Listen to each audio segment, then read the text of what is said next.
கோவையில் நடைபெற்ற ஜல்லிக்கட்டு போட்டியில் 15 காளைகளை பிடித்த வாடிப்பட்டியைச் சேர்ந்த மாடுபிடி வீரருக்கு கார் முதல் பரிசாக வழங்கப்பட்டது.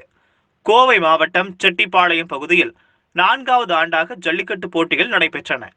கோவை மாவட்ட நிர்வாகம் மற்றும் கோவை ஜல்லிக்கட்டு சங்கமும் இணைந்து ஜல்லிக்கட்டு போட்டியை நடத்தினர். போட்டியை உள்ளாட்சித்துறை அமைச்சர் SP வேலுமணி துவக்கி வைத்தார்.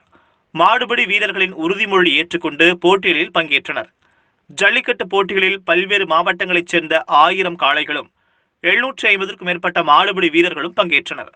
உள்ளாட்சித்துறை அமைச்சர் SP வேலுமணி, சுகாதாரத்துறை அமைச்சர் விஜயபாஸ்கர் உள்ளிட்டோரின் காளைகளும் போட்டியில் பங்கேற்றன.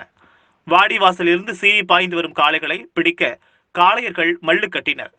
காளைகளை பிடித்த காளையர்களுக்கும் பிடிபடாத மாடுகளின் உரிமையாளர்களுக்கும் தங்க நாணயங்கள் ரொக்க பரிசாக வழங்கப்பட்டன. அதிகபட்சமாக 15 மாடுகளை பிடித்த மதுரை மாவட்டம் வாடிப்பட்டியைச் சேர்ந்த சந்தோஷ் என்ற மாடுபிடி வீரருக்கு முதல் பரிசாக கார் வழங்கப்பட்டது. சிறந்த காளையாக தேர்வு செய்யப்பட்ட சுகாதாரத்துறை அமைச்சர் விஜயபாஸ்கரின் காளைக்கு கார் பரிசாக வழங்கப்பட்டது.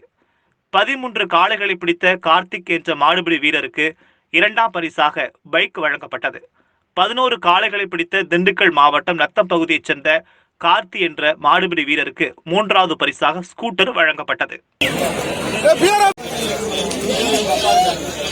அதே போல இங்கே உணவுத்துறை, JDTD, கால்நடைத்துறை அத்தனை பேருக்கு